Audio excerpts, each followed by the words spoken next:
Ayan, hello po mga kalinga, magandang hapon po sa inyo lahat, Squadrons, and welcome back po sa aking YouTube channel. Sa mga bago lang po sa aking YouTube channel, huwag niyo pong kalimutan mag-subscribe and click the bell button para lagi po kayo updated sa ating mga bagong upload na video. At syempre po, huwag natin kalimutan suportahan ng Team Kalingap sa pangunguna ni Kuya Val Santos Matubang, Ate Edna Vlog, at syempre Kalingap Rob. At pakisuportahan din po kayo mga kasama sa Team Kalingap. Nandiyan po ang K-Boys, Kalingap Partner, Kalingap Reactor, at lahat po ng charity vlogger sa buong Pilipinas sa tumutulong sa mga kababayan natin na lahat may hirap. Suportahan po natin lahat, guys.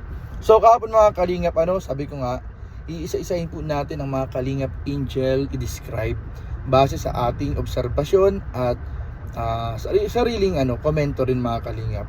So kahapon nabigyan natin ng reaction video o nabigyan natin ng pag-describe si Carla Topular mga kalingap. So ngayon naman, ang Kalingap Angel naman po at beneficiary na ating i-describe.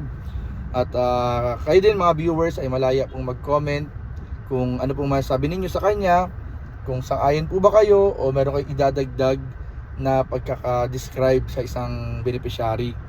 So ngayon po, ang pag-usapan po natin ay si Joy Diwata. Ayan. Gahapon pa si Carla Topular po mga kalingap, So ngayon naman po ay si Joy Diwata. Wait lang, order lang po ako.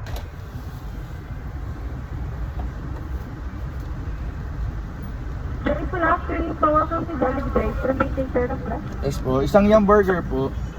Isang yum burger po. Tapos po, available po ba yung ice vanilla? Yes po. Isang ice vanilla float. Ang ready po po po. Okay na po yan.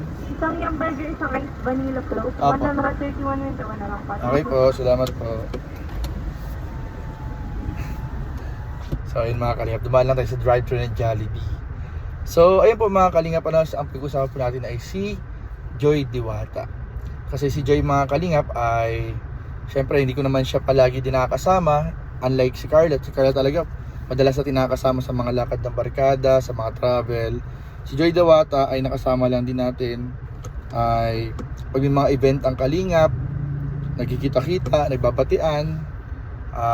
Nung Pasorsogon, nakasama natin si Fran at si Joy.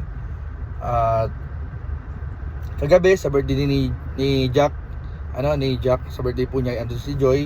Tapos sa iba pang mga event, nakakabatian naman natin, nakakalubilo naman natin sila Joy Diwata. So ang pagkaka-describe natin sa kanya, unang-una syempre si Joy, given na maganda, talagang maladiwata ang ganda ni Joy. Talagang yung puti, mga kalingap, grabe rin yung puti ni Joy, mistisa. At talagang isa sa pinaka observation ko kay Joy Diwata ay pinapahalagahan niya ang kanyang pag-aaral. Kasi hindi naman lingid sa ating kaalaman mga kalingap na si Joy po ay modelo ng kanilang paaralan. At hindi po basta-basta ginagawang modelo ang isang estudyante ng isang paaralan kung hindi po nila ito nakikitaan ng potensyal at hindi nila ito nakikitaan ng alam niyo yun, yung excellence sa pag-aaral. So meaning si Joy ginawa nilang model sa kanilang paaralan para mag-promote ng kanilang eskwelahan, ng mga courses na ino-offer ng school, lalong-lalo na yung nursing. Yan po ay isang magandang halimbawa po na si Joy po ay talagang nag-e-excel sa kanyang pag-aaral. And yan po mga kalingap ay napatunayan din po natin dahil sa akin pamangkin. Ay wait lang po guys, kunin ko lang yung order. Ay babayad muna tayo. Dito pa, bayad. Pwede po yung dalawang yum burger with fries po at drinks. Isang yum burger lang po.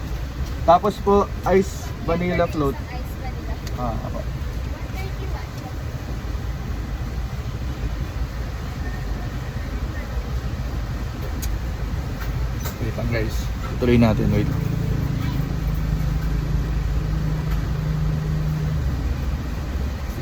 Salamat po. So ayun mga kalingap, dahil sa pamangkin ko po mga kalingap na schoolmate po, schoolmate po nila Joy Diwata, nila Carla, palagi po ang Kalingap Angel, ay wait lang guys. Ito po. Salamat po.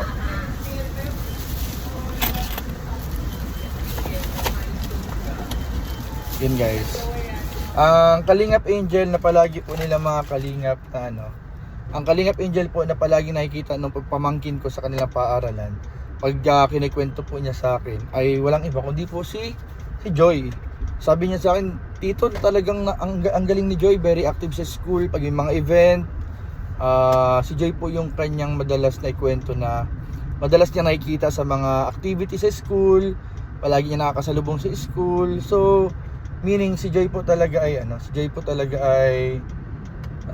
active, very active po sa school at hindi niya po pinapabayaan yung kanyang pag-aaral. And bukod dyan mga Kalingap, si Joy po talaga ay isang mapagmahal na anak, kapatid, mapagmahal po talagang anak si Joy mga Kalingap.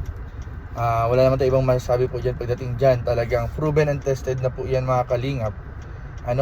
And si Joy talaga pagdating sa pamilya niya, sabi nga niya ay minsan pag yung mga bashing, di bali nang siya yung binabash, wag lang idadama yung pamilya.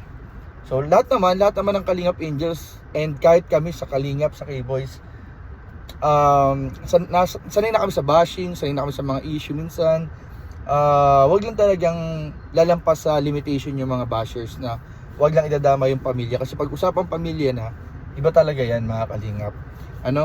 So ayun po, si Joy talaga napakabait and responsible person. Talagang pinapakita niya na yung tinutulong sa kanya ay ng Kalingap ay deserve po talaga niya at pinapahalagahan niya.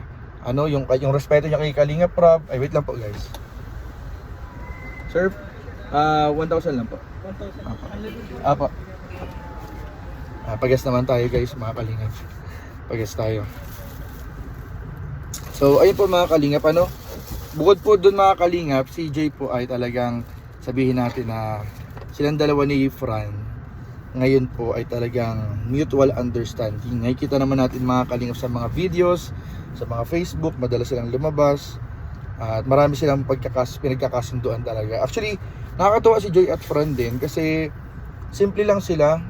Hindi sila yung masyadong pinipressure kung ano man yung meron silang dalawa.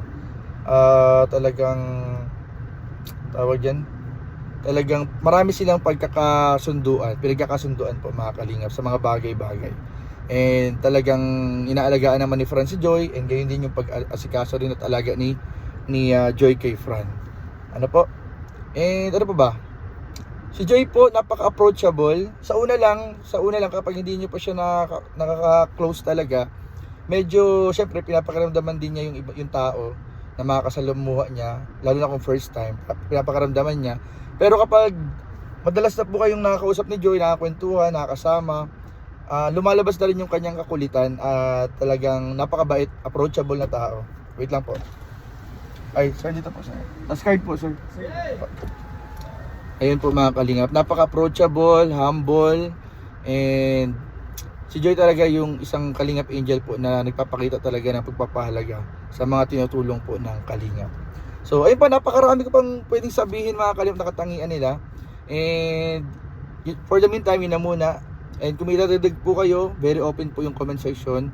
Iwasan lang po natin yung mga negative bashing and comparison sa ibang mga angels. So doon lang tayo sa kung sino yung angel na tinutukoy natin ngayon, pag-uusapan natin, doon lang tayo mag-focus. Comment down below mga Kalingap. And next naman na i-describe natin ay yung dating Kalingap Angel na si Biancy. Ay, dito sa